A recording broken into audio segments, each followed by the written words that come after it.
Good evening, everyone, respected teachers and my dear colleagues. Today, we, Dr. Nikhil and Dr. Sukama, will be presenting a class on sclerocardia with RD, combined management, moderated by Dr. PB sir and Dr. RR ma'am. 20-year-old female with bilateral whitish discoloration of eye and diminished eyes and diminution of vision since birth, diagnosed case of sclerocornea, presented to us with OS decreased vision, more in the nasal field since 3 days. No history of trauma and redness of the eyes. No significant family history. Outside report of B scan which she had was suggestive of retinal detachment in OS. Patient presented to us like this. Right eye, she had counting finger 2-meter vision. Parents say and patient also says left eye was a better eye before 3 days, and she had around 3-meter vision. And she used to do her daily chores and daily activities, and she had ambulatory vision. Here we can see patient had OU jerky nystagmus since birth, a right eye lag of thalamus, and both eyes there was scleralization of peripheral cornea with central 3 to 4 mm clearing of cornea. Patient also had deep and superficial corneal vascularization. Along with limbus, limbus was ill-defined, and intraocular pressure which was measured was 10 millimeter of mercury by Goldman applanation tonometer in both the eyes. Rest iris, anterior chamber, and lens details were not seen. So we went ahead with left eye ultrasonic biomicroscopy, which was the main investigation tool to find the anterior segment anomalies, dysgenesis associated with sclerocornea. As we can see here, the cornea was thickened as expected in sclerocornea, which was 630 micron. Anterior chamber depth, which was very important for us for further management of this case, which was less than normal, but was adequate for further process, 1.91 mm it was.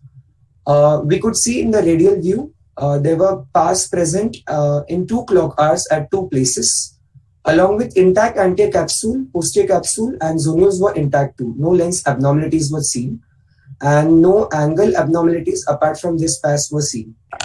The B scan of the left eye showed anechoic vitreous cavity and a highly reflective membranous echo which persisted in low gain, suggestive of retinal detachment in the temporal quadrant. However, the retina in superior nasal quadrant was attached. So, diagnosis of both eyes sclerocornea with retinal detachment in left eye was made. Since patient... Before we go into this, I think there were a couple of points that we had. The first point is, I think when you have sclerocornea, you can have a variety where you have just a peripheral scleralization of the cornea, or you can have a central cornea that is involved, like in our case. Second thing, it can be unilateral or bilateral. All these have a bearing on the decision making. Other thing, important thing, I think you have 2 components to the disease. You have a systemic association and you have an ocular association. So in systemic association, this particular child, Nikhil, you want to just tell what association she had? Yeah, ma'am. She had specific facies, ma'am, and cleft lip and cleft palate she has. Though the mental development was absolutely fine. She was a art student, Bachelor of Arts, and but growth retardation was there. She had short stature, cleft lip, cleft palate, operated at the age of 1.5 years of old, 1.5 years of age now. So the other thing she also had was a dysmorphic facies. So sometimes they can also have other findings like cardiovascular anomalies or cerebellar problems. So this makes them a little bit of a high risk for anesthesia if they have the association. That is one point. The second point, the other ocular findings she also had over and above what Nikhil mentioned was she had a brotosis, a prominent eye because of the congenital staphyloма that she had. The axis length was about 26.5 or 6 and it was equivocal in both the eyes. The third point is our approach to sclerocornea as far as cornea transplant is concerned is because many of them come to you at childhood or when they are born. And already there are risks of PK in a child. Your scleral rigidity is not good. There is anterior bowing of the lens iris diaphragm. And on top of it, in sclerocornea, we have scleralization This girl also had cornea plana, which is associated in 80% of the patients. Anterior chamber depth is shallow, and there is a possibility of glaucoma. So, looking at all this, the outcome of PK in sclerocornea is very, very guarded from our past experiences. So, it is considered if and only if there is an absolute indication for us to consider the surgery. Now, go ahead, Nikhil. Thank you, ma'am. So here, few options which we had considering the sudden diminution of vision in recent past, as in 3 days history only was there, and patient was having good vision in that eye. We had two main options were endoscopic RD surgery, and second approach was temporary keratoprosthesis followed by RD surgery and then penetrating keratoplasty. Type 1 Boston K-Pro and RD surgery, since we have extremely guarded prognosis and pediatric keratoprosthesis results are not at par considering the first line management, we thought for first of the two options. Dr. Sukarma will speak about endoscopic RD. Regarding temporary keratoprosthesis, if we wanted to follow this path or this approach, we had some preoperative concerns. First, the sizing of cornea, because along with cornea plana and as ma'am said, microcornea is also associated feature in these sclerocornea patients. So sizing of temporary keratoprosthesis was very much important for us to know size of cornea before, since UBM cannot give us the diameter of cornea exactly. Shallow AC was another concern because we have keratoprosthesis fitting in temporary keratoprosthesis. That trunk length and glaucoma concerns were there. An intraoperative problem we'll discuss along with the procedure. So we decided for sizing the cornea to go ahead with anterior segment OCT, which we found that was a very important and essential tool to go ahead before these surgeries. Sizing of cornea, we could get almost 10 mm of cornea with ASOCT. So we were planning, as we can see, intra-op also. This was the caliper mark, which shows 6.2 mm. And after peritomy, 360 degree, we could see even beyond this mark, there was a normal corneal limbus. So we confirmed the ASOCT findings intraoperatively also. That 6.2 is the lowest possible temporary keratoprosthesis size we have. And we could easily fit in considering this cornea. So pre-op assessment with ASOCT was very important tool for us to decide. Then UBM was done where AC was shallow, but 1.9 mm AC was there. So the temporary keratoprosthesis which we used, as we can see here in the right side, this is the one, the B. This is wide field Landers keratoprosthesis. So what we have are Eckhart's and Landers keratoprosthesis. So this is the PMMA made keratoprosthesis. And the trunk of this keratoprosthesis, which will fit into after excising the corneal button, is 1 mm only. So we were sure without damaging the structures like iris or lens, we could fit in this keratoprosthesis. So UBM and ASOCT become important tools for us before taking any decisions. Just to add, temporary keratoprosthesis are now trunkless keratoprosthesis also. So we can just stop here for a minute, Nikhil. Yes. So I think pre-operatively, because this patient was 20-year-old, but she did have a considerable amount of nystagmus, some amount of evaluation was possible. The point here is, I think the first point as far as pre-operative evaluation is concerned is the intraocular pressure itself, because we know she has anterior segment dysgenesis, and many times when you have corneal opacity and dysgenesis, we have a sporadic variant. We can have dominant or recessive inheritance in these eyes. So it is the recessive inheritance which is supposed to be having all these associations. So pre-operative intraocular pressure measurement, although in this patient we were able to approximately get a 10 millimeter value, I just would like to check with Sri Priya two things about the IOP itself. How or what is the best or accurate way of measuring intraocular pressure in these eyes when you have a scarred cornea, cornea plana? And the second thing, if these eyes are not amenable to medical management and it's a single-eyed patient where you want to consider surgery, what would be our next step for glaucoma management? Thanks, Rama. See, actually, none of the parameter machines that are available are going to be accurate for IOP measurement. So, like in this case, since we are able to get some amount of with the Goldman attenuation tonometer, then we need to keep that also into consideration.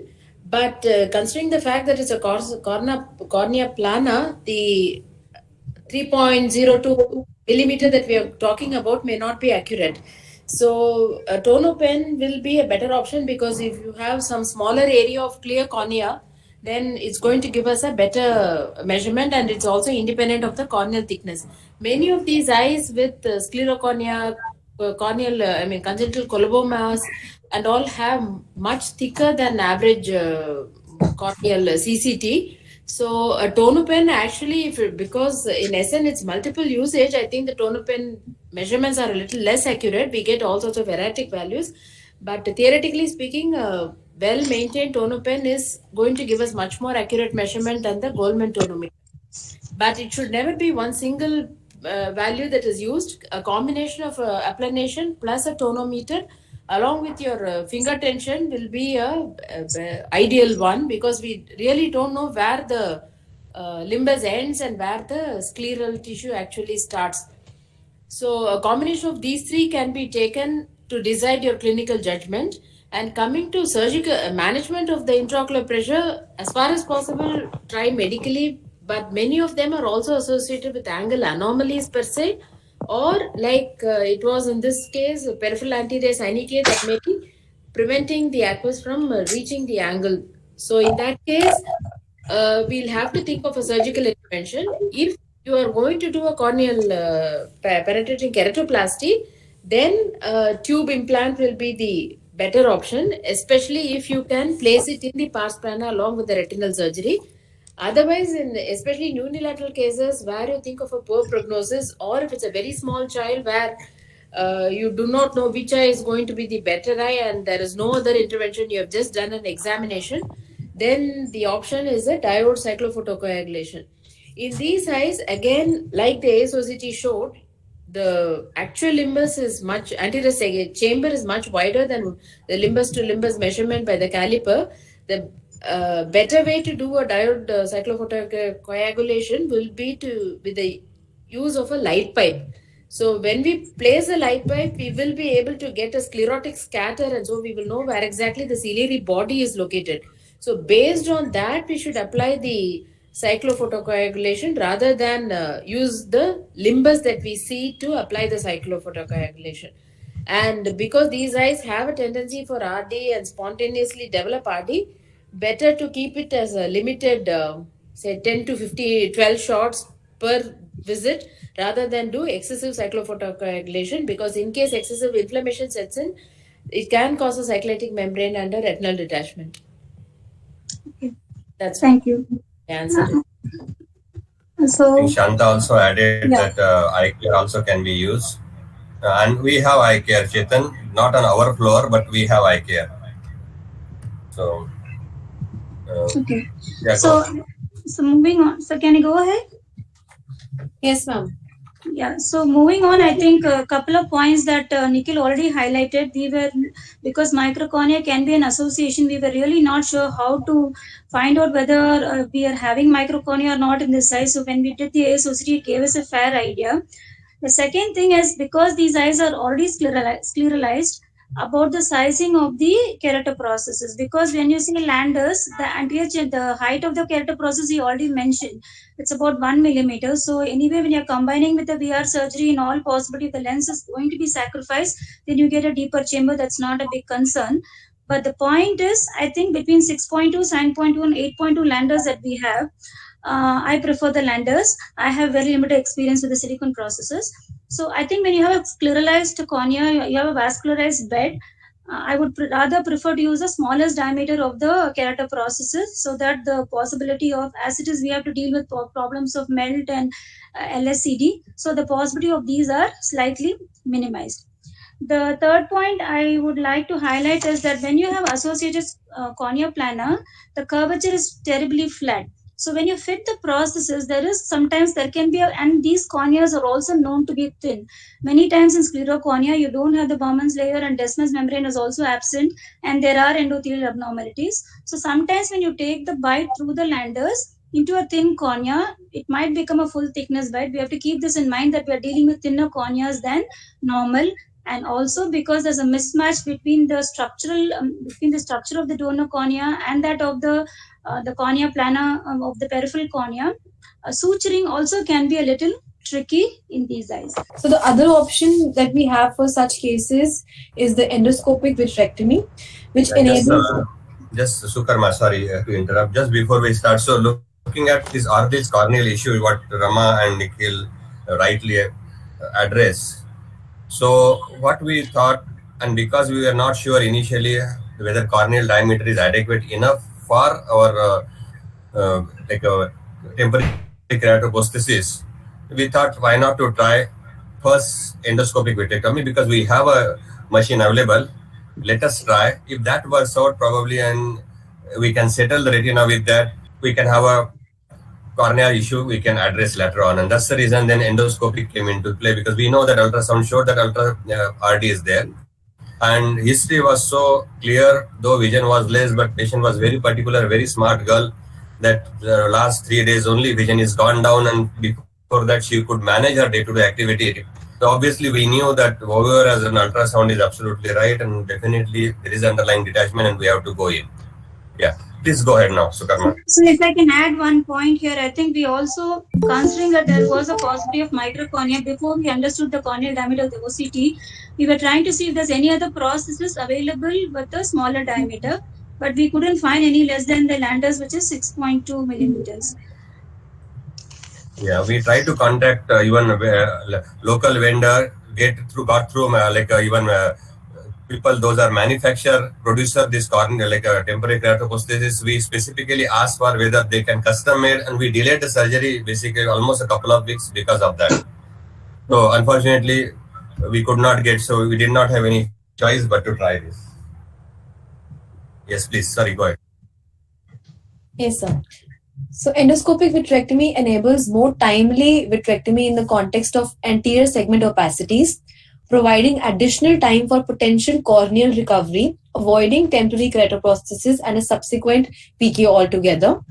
The principle of endoscope is that it acts as an optical conduit, capturing light through an objective lens at its distal end within the human eye and transferring the image through an image relay system for viewing by the surgeon. Also, it gives a unique access to anterior and retroiridial diseases, facilitates surgery and optimizes outcomes in a range of vitreoretinopathies. So after doing a 360-degree peritomy in our patient and tagging of the recti muscle, all the quadrants were inspected and the scleral tunnels were fashioned, since it was decided to place an encircling band along with the vitrectomy for the underlying retinal detachment.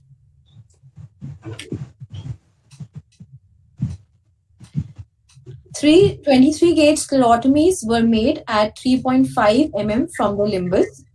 And like Sir told, the plan was to proceed with the surgery with the help of endoscopic vitrectomy itself, obviating the need for a temporary keratoprosthesis and a subsequent PK. The core vitrectomy was begun, and we can see that the vitreous with the endoscopic vitrectomy looks much more opaque than in a conventional vitrectomy.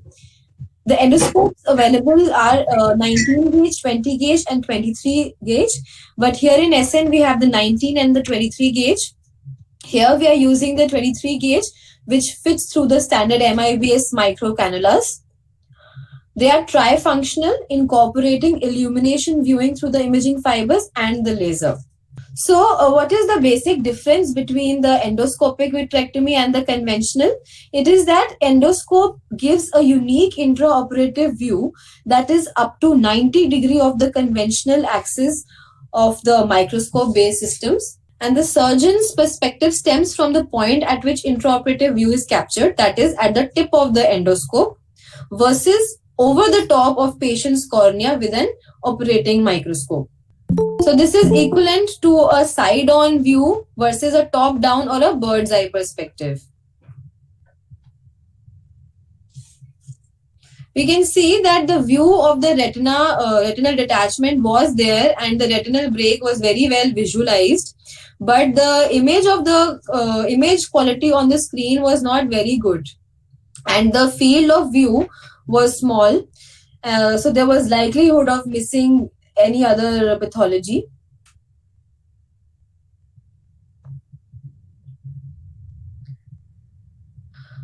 Then also our experience of doing endoscopic vitrectomy is limited.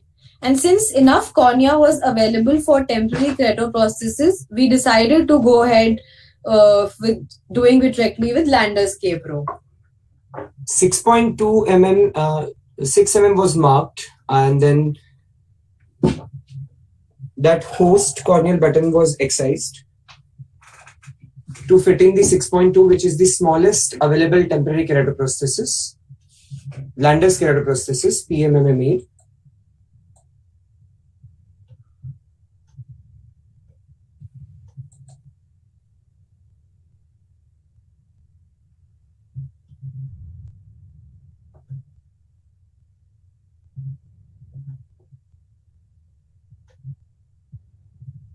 This is the 6.2 wide field Landers keratoprosthesis,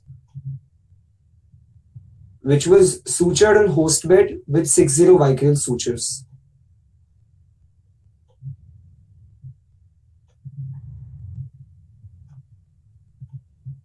And then further vitrectomy was proceeded. Vitrectomy was proceeded with the K-Pro very comfortably and with a good field of view like any other conventional vitrectomy. The PVD was not present, therefore IVTA was injected and posterior hyaloid was separated with the suction of the cutter.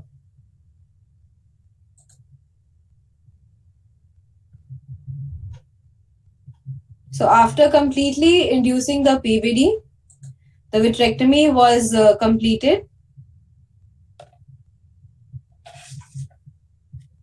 And here we can see that the break actually is present at 3 o'clock, which earlier with the endoscopic vitrectomy looked near 6 o'clock. So the orientation of probe has to be correctly kept. Also, there were chances of missing tiny breaks at the ora with the endoscopic vitrectomy, whereas with this type, with the K-Pro on, even the tiny breaks were very nicely visualized. So the peripheral vitreous was also trimmed to the extent possible. And then the fluid-fluid exchange was begun through the hole within the lattice.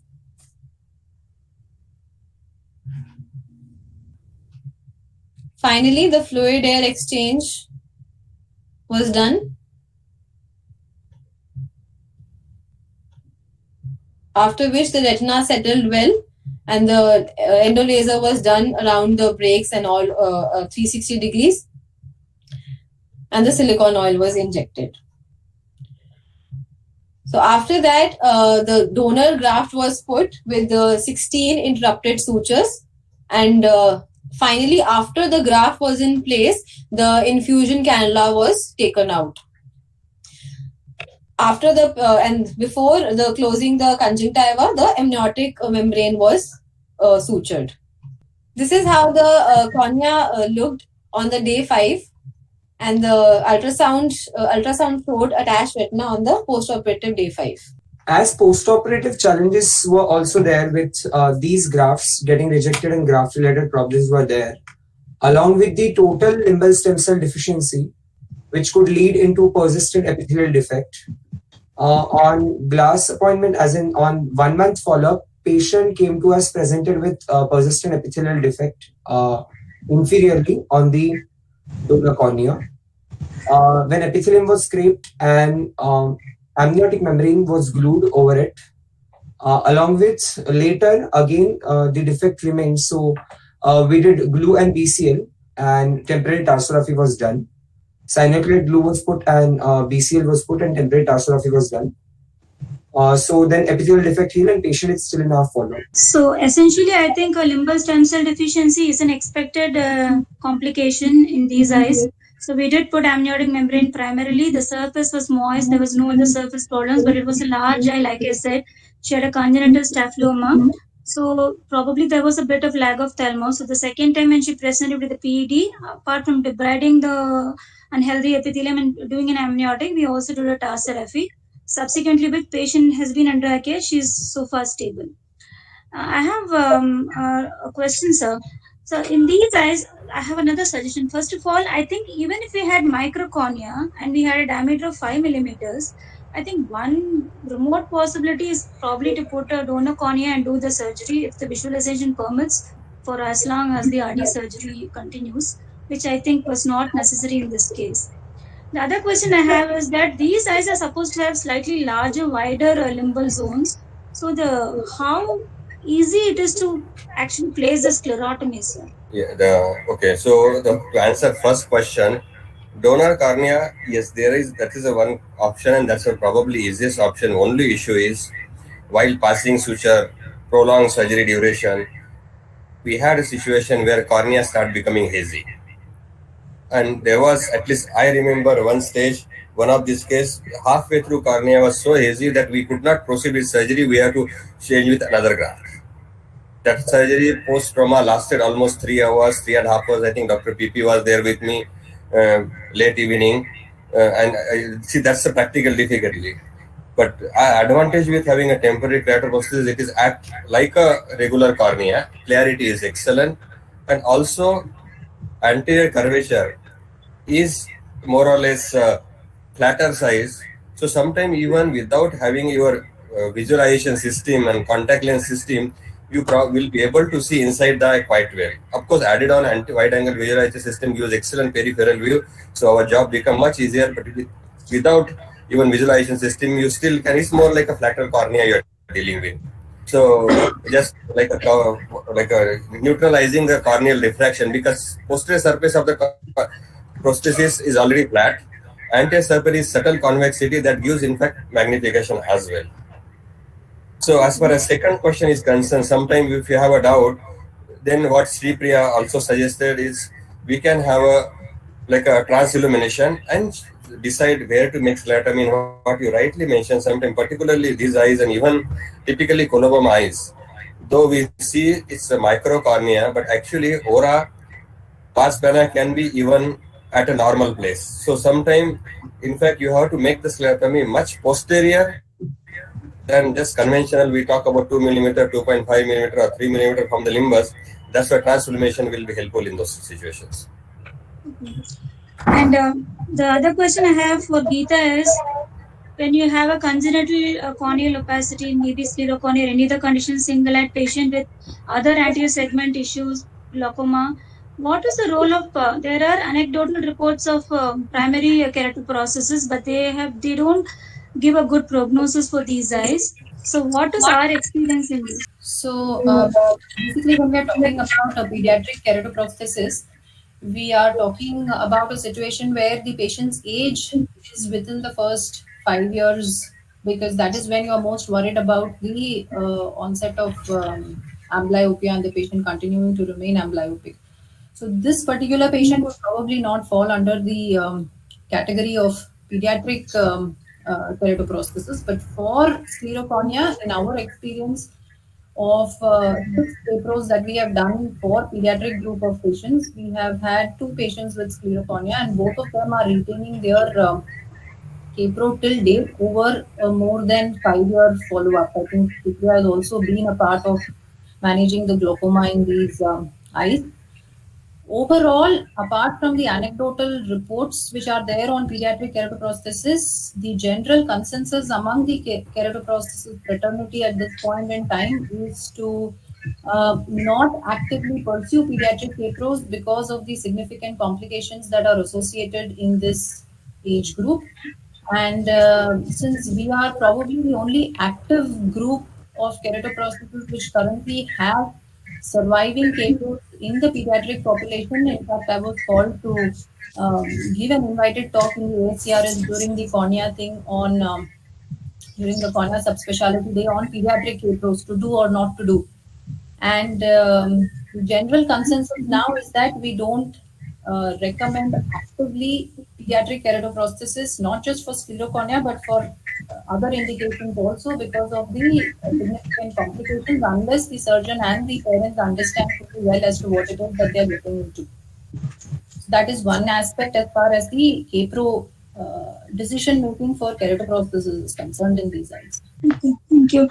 Apart from that, if I can just make a mention about the LSCD that develops in these patients post-operatively, even in the first slit lamp picture, if you can actually see the cornea beneath the conjunctiva extending beyond the actual diameter of the cornea that we can assess, which is basically what was seen on the ASOCT also.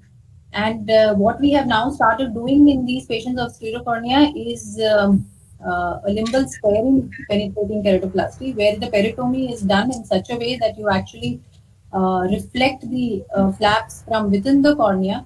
You spare whatever residual limbus is there, which in fact serves two purposes: that it exposes the entire diameter of the available cornea to us, thereby enabling us to put in an appropriate size of a temporary keratoprosthesis or a permanent keratoprosthesis. And by reflecting back the flaps of the conjunctiva and the limbus that it houses at the end of the surgery, it significantly prevents the LSCD related complications that we end up having in these eyes. The sutures remain buried under the conjunctiva and in fact don't end up loosening even over significant time period of follow-up, and the central corneal graft remains clear and free of persistent epithelial defects over a long period of time. But LSCD is something that can occur in these eyes. Yes, I do remember that we did discuss this point about the LSCD in these eyes. And for us, fortunately, it was only a small quadrant. And like I highlighted earlier also, I think the other aspect is also about the donor and the recipient mismatch that is likely to be there to a small extent, which also acts like a localized area of Delen leading to a PED, which is accelerated by the presence of LSCD. Anybody else has anything to say from the department? Radhika, Sudhir, Meena, anybody? I just want to add a point on the LSC. From glaucoma viewpoint, whenever we are doing a diode cyclophotocoagulation, the area to choose for the diode will be the areas where the limbus stem cell deficiency already exists. If by chance there is even a small quarter where the limbus stem cells are intact, avoid doing diode in that area so that limbus stem cell will continue to function. And I remember one patient which Bhaskar had done this kind of limbus sparing PK, had reflected the conjunctiva back and then placed this graft. The original corneal diameter was not even 5 millimeters. The patient later on developed glaucoma a year later, and after checking with Dr. LB, she had suggested to go ahead with the trabeculectomy, and I was surprised that I thought the sclera would be extra thick or the conjunctiva will be plastered down. It just behaved like normal eye. I could do a trabeculectomy for the child, and the trap did work for about 9 to 10 months before I needed to add anti-glaucoma medication. So the conjunctiva comes back to that level of normalcy, and the sclera also.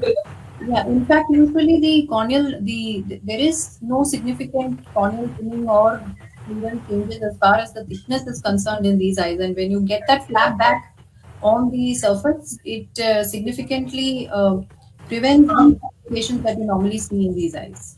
Yeah, I think the issue of LSCD has been dealt with by multiple people. What I do in these patients is, I have not done one with RD surgery, but generally what I do in these patients is I bring the peritomy back meticulously and place it back at the limbus and glue it with fibrin glue all around. So that seems to work. Also, whether or not it is required, I place a small lateral temporal tarsography, which was done later in this patient with a 40 or 50 Prolin suture, which I then removed off at glass appointment. So both seem to help in reducing the chance of a PED. And as far as the usage of a donor cornea for intraoperative visualization is concerned, I also won't be much in favor, because the donor cornea usually swells up in the medium, because the medium is only a surrogate for the nutrition that it gets from actual aqueous humor. So it's just a substitute. So that swelling, it takes about a few hours of exposure to aqueous humor and its nutrients for the cornea to clear up. So any cornea, unless it is of pristine quality, if it is placed in the eye and further surgery is carried out, is likely to become cloudy. So unless it's only core vitrectomy that we are looking at, I think I also will be hesitant to use donor cornea for visualization. Another option that can help in these situations is to, once you've reflected the conjunctiva, you can in fact even consider doing a lamellar dissection, which and getting off the superficial half thickness of the cornea off, which itself might sometimes improve the clarity of the cornea for visualization. And then at the end, if you have done a couple of cases where the VR procedure has been done after this kind of a lamellar dissection because the visualization improved, after which we have gone ahead and removed the residual cornea and replaced it with a corneal graft. So sometimes you just have to, I guess, think of alternative options when you're dealing with these kind of challenging situations. Is there any role of having a sclerocorneal graft? So the primary pathology, I think here is only in the cornea, and the Just sclera is reasonably intact. So why I'm actually, asking this question more like a theoretical, because what again Sri Priya was telling, because angle probably is much deeper than what actual cornea what we see, and sometimes more sclerosis and little bit going over that. But actually that is what we did more or less, little bit larger when we decided to go. Sir, a sclerocorneal graft is always done only when there is no other alternative, because the sclerocorneal graft by definition carries a lot of issues over and above the problems related to the graft itself. The first one being the sizing of the graft. Quite often the scleral part has to be done as a freehand dissection. Second one being the graft is much more prone to difficulties in opposition and suturing. Third being angle collapse and glaucoma are definite issues when you do sclerocorneal graft. Fourth is when you do a sclerocorneal graft, you're knocking off the existing little bit of limbus also. Last but not the least, such a large graft is always more prone to rejection. So a sclerocorneal graft should be done only when there is no other alternative in the form of scleral melt outside the area of the normal corneal graft or anything like that. So if it can be avoided, it is best done the other way. So here the issue is you have a cornea which is say of a diameter of 7 or 8 millimeters, beyond which you're having having sclera in the patient's eye, and in the donor you're going to have a donor cornea which is a 10 millimeter cornea with the sclera beyond it. So you can't really match a sclerocorneal graft with a donor with the patient here, and it's not even required here because in most instances when you reflect the conjunctiva, you will have the cornea extending to beyond what is measured with the conjunctiva in place. So you will get a 5 millimeter cornea which you're able to measure, but once you do a limbal sparing keratomy, the cornea will show up to be somewhere around 7 to 8 millimeters or more. Yeah, I think that is where actually that much of cornea was enough for us to manage actually with prosthesis. Also, another practical difficulty is with again with a thinner cornea, and sometimes what Rama was telling is suture can cut through or go full thickness, and if you have a gap with one side and prosthesis is leaking, that again can become a little bit messy as far as surgery is concerned. Globe keeps on collapsing. Intervention, particularly when we are posterior segment intervention we are doing and approaching periphery, view can get hampered. The issue is what we all know as a VR surgeon, prosthesis, and with particularly when you are doing fluid air exchange, you have a condensation that again compromise the vision. And post-operative follow-up because of amniotic membrane, because of cornea, all hazy, invariably we'll end up having an ultrasound as a follow-up initially till things clear. So that is additional difficulty, and IOP monitoring. These are again a few practical issues we have in these eyes when you deal with. So if you Anything to add? So if you have an ASOCT which is showing you preoperatively that there is going to be corneal thinning in the area where you're expecting your graft host junction to be, which is going to create these problems that you said when you fit in the prosthesis and suture related issues. What can be done and what we have done in several instances is get the epithelium off. So do a peritomy, get the epithelium off the cornea, you will need two donor corneas. You peel off the CM from the first one. You fashion a larger lamellar kind of a graft which you place on this host cornea, and then take sutures in the periphery. This could even be 10 or 11 millimeters. And then you make a central full thickness opening in the center of 6, 7, or 8 to fit in your prosthesis temporary, so that you don't have the problems of suture cut through or any of the other issues that you just spoke about. But that would mean that you're doing two grafts. So you're doing a large lamellar, making a central full thickness opening, and then at the end of the surgery, you will replace the central opening with a clear central corneal graft. Okay. I mean, it is more something like what you do for a Boston case, something, but it little bit modified way. Principle more or less same. Yeah, so it's a full thickness over a large lamellar graft. Yeah. For every situation, there is I a think could address the problem, but it's just a matter of assessing the eye preoperatively and deciding intraoperatively as to what needs to be done. yeah. So in this patient, we were able to get away with this. Patient recovered ambulatory vision. She was quite happy with the vision. According to her, she recovered whatever vision she had pre-op. Because of PED and amniotic, we only did finger tension in this eye, but she was also seen in the glaucoma clinic. Everything was fine as far as pressure is concerned. And ultrasound was done. And recently, when she came, sir could see the fundus and everything was fine. This is about 2 months post-operative, 2 to 3 months post-operative. I think 3 days back she came for a checkup. Actually, we saw her. It just happened 3 days back. I have She a was there. question for Dr. B. Yes, please Dr. go Devi, ahead. I have a question. Yes. So we see a lot of congenital corneal opacities. Uh-huh. What is this retinal detachment any different from an axial myopia related retinal detachment, or did you see anything different in this patient, sir? Because I want to know now, after seeing this case, sir, I want to know if we see such patients where retina is not visible, but the patient has ambulatory vision.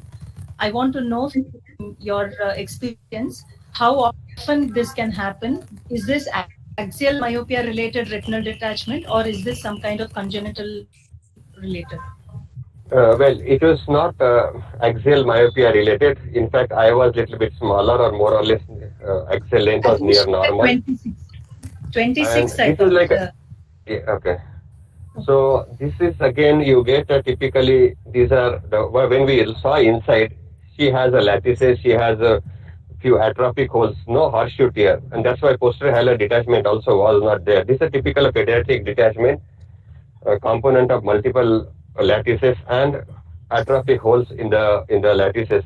Yes, related to something what we need to look at, associated syndromic detachment, connective tissue disorders, those again known to have atopic and sticklers and other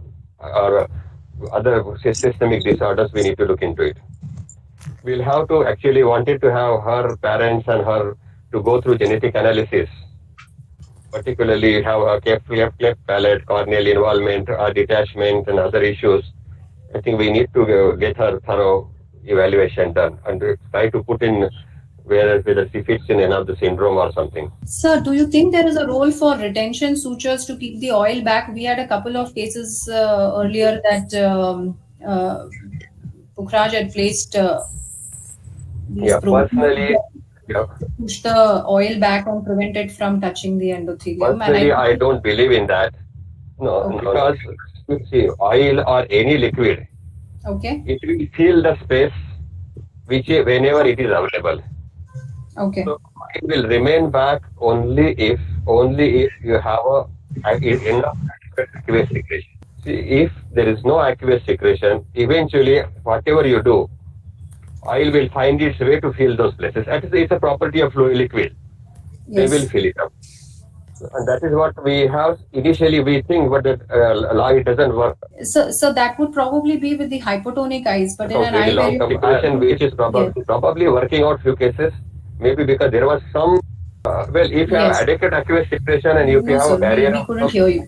fluid will fill the anterior chamber eventually, and then you don't have to. Then you don't need actually a retention suture. Okay.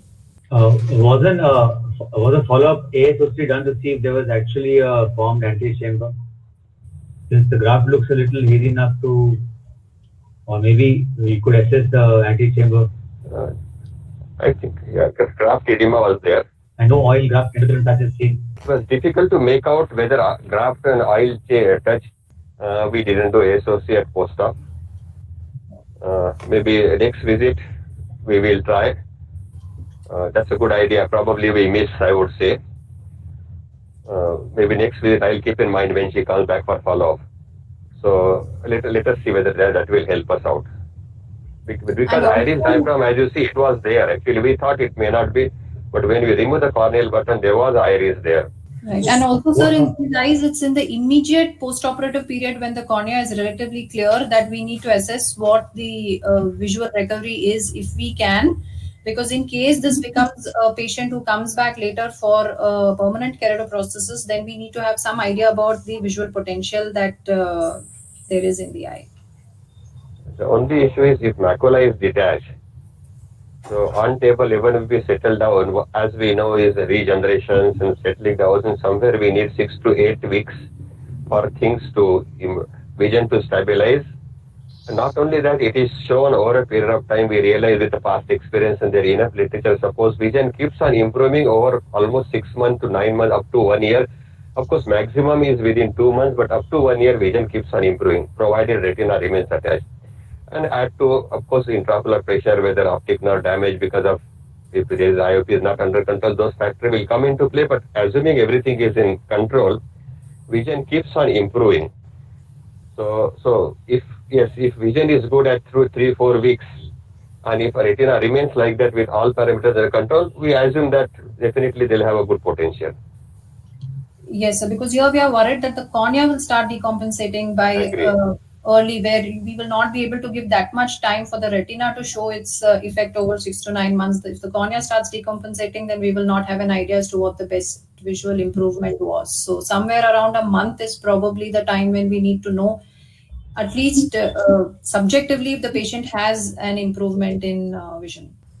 Subjectively, patient recovered the same vision that was there before the RD, according to the patient. Secondly, despite the corneal PED and an altered corneal contour, she was still able to see around 660 or so, which is what was her best vision according to her before the surgery. Actually, she came moving around comfortably without any help, actually. She was moving around in OPD. Sir, may I ask a question? Yeah, Dr. Rama and Dr. Geeta, I mean, where are the cases where we can actually do, looking at the cornea, the way you preoperative assessment, where you can actually just do a lamellar dissection, take off the diseased cornea, and via the maybe a possibly clear Descemet, do of the full surgery, go back and put the cornea, wait for the retina to settle or whatever, IOP to build up, and then go ahead and do a PK SOR later? What are such cases? I mean, how do you assess? That is what I mentioned already, that that is an approach that can be adopted in these eyes, where you are ready for a full thickness graft, but you dissect layer by layer till you reach a depth where you feel that the visualization has improved for the VR surgeon to go ahead with the entire VR surgery. If you're able to do it completely, then we just do a lamellar keratoplasty. In case we feel that the residual bed is not clear enough to support good vision, then you can even convert it to a full thickness graft at the end of the procedure, so that you keep all your options open till you have finished the surgery.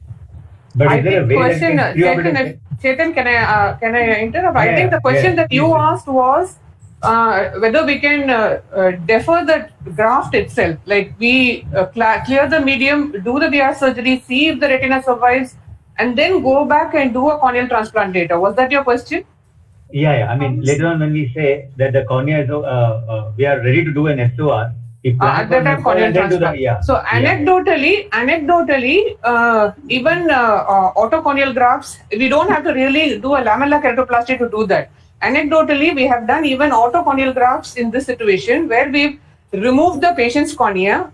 We have put a keratoprosthesis, and since these are thicker corneas, put the same cornea back. I'm talking about this, which was done, way back, many years back. I have assisted a case like this way. We used to do in between, yes. Yeah. So you do an autocorneal. I mean, we did an autocorneal graft where we removed the cornea for visualization, and the VR surgeon did the RT surgery with the help of a small keratoprosthesis. We put the patient's own cornea back, did a transferography for it to heal, and then at the time of SOR, we've gone back and done a corneal transplant. I don't know how far that modality will be acceptable and applicable at this point of time, but yes, it can be done at a pinch. So if your visualization is good enough, I think then whether it is an lamellar graft, as much as possible, considering that the risks of rejection or other problems in these eyes are pretty high, whatever it takes to do minimal corneal intervention is always acceptable. We can always come back and do the. Like we do a lot of AS OCT. Is there any way in the OCT can you pick up which part of the cornea? I mean, whether the Descemet's or the Bowman's. I mean, from the Descemet's to Bowman's, which part of the cornea is actually scarred and maybe opaque preoperatively? Yeah, to some extent you can make out actually. But in these, if it is a localized area, yes. But if you have a diffuse involvement like this, because in these eyes, the pathology is considered to be an overall thinning. So in these eyes, it may not be of great help, but definitely like what you're asking, when you have localized areas of thinning or scarring, ASOCT definitely will tell you the location, if that's what you're asking. Also, Chetan, if your aim is to understand the visual recovery in these eyes, putting back the same cornea with the opacity, especially if you will not be able to remove the oil at a later date, does not give us an idea as to what the visual potential in that eye is. So in those kind of situations, you need a clear window in the post-operative period, in whatever form it might be, to let us know, because further decision making depends entirely on that. To add on what Geeta said just now, that's what Sukarma's subsequent slides will be.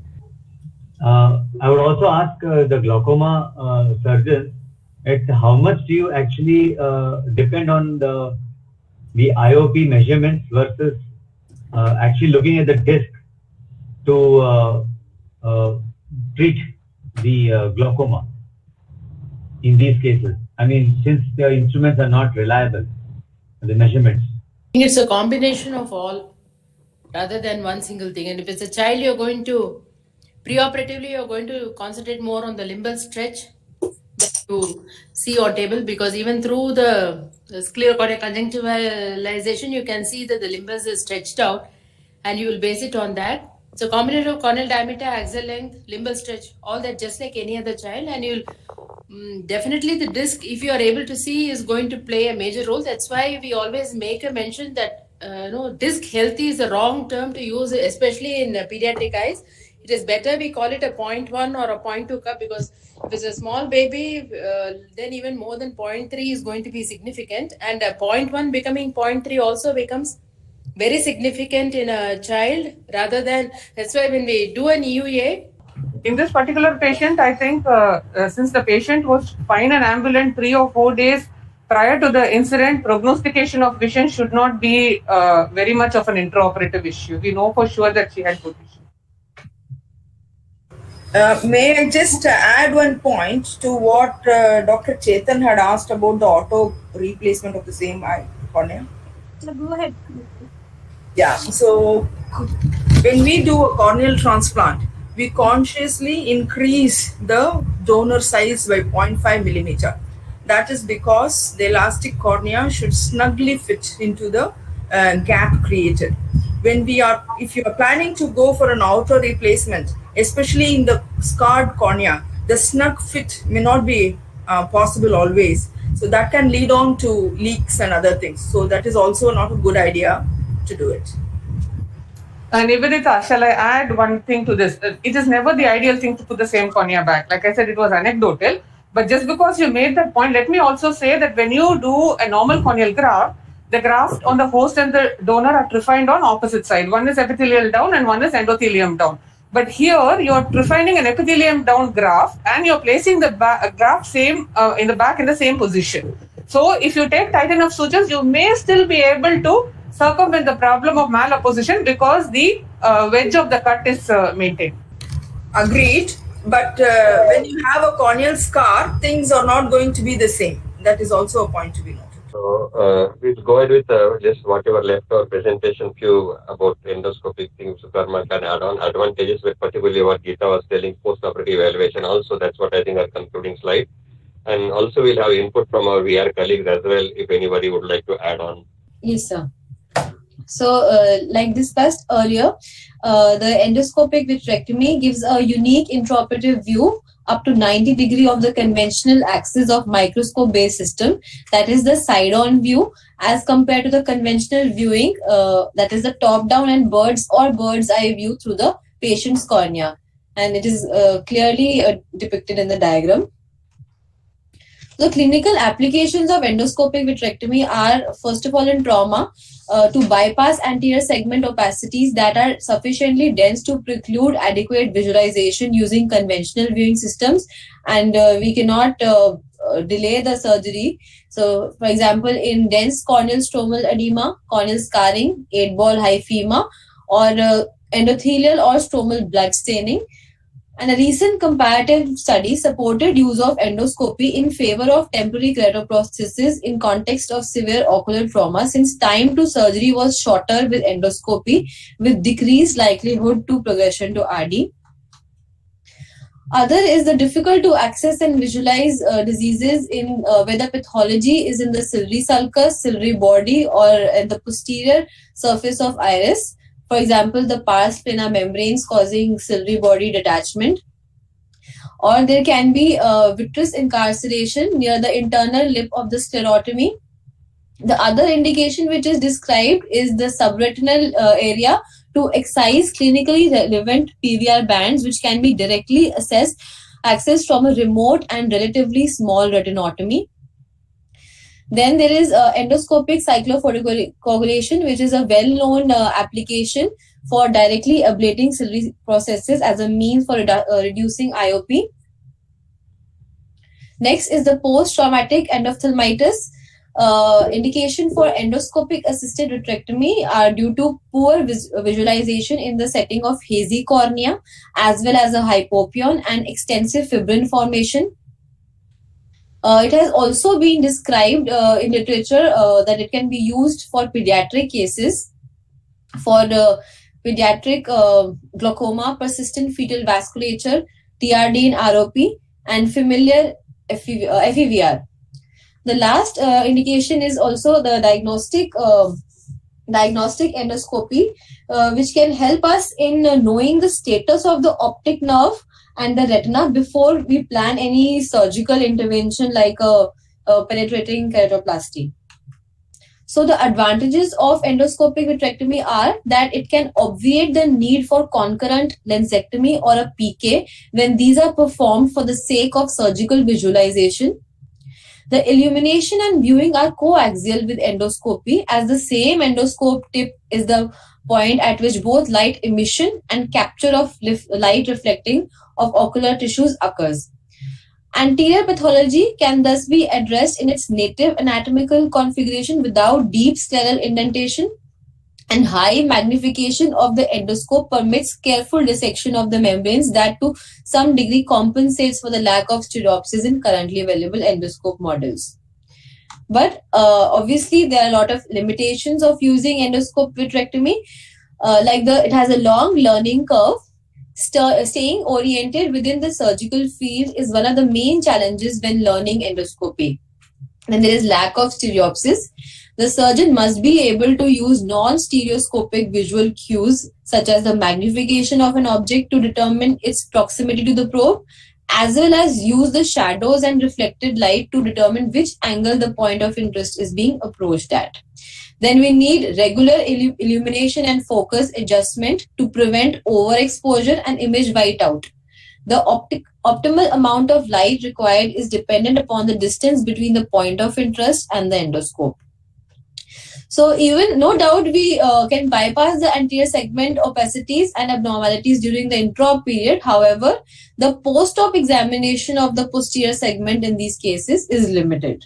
Then there is cost factor, availability, and limited resolution and field of view, especially with smaller gauges. And also there is inability to perform bimanual surgery with endoscopic vitrectomy.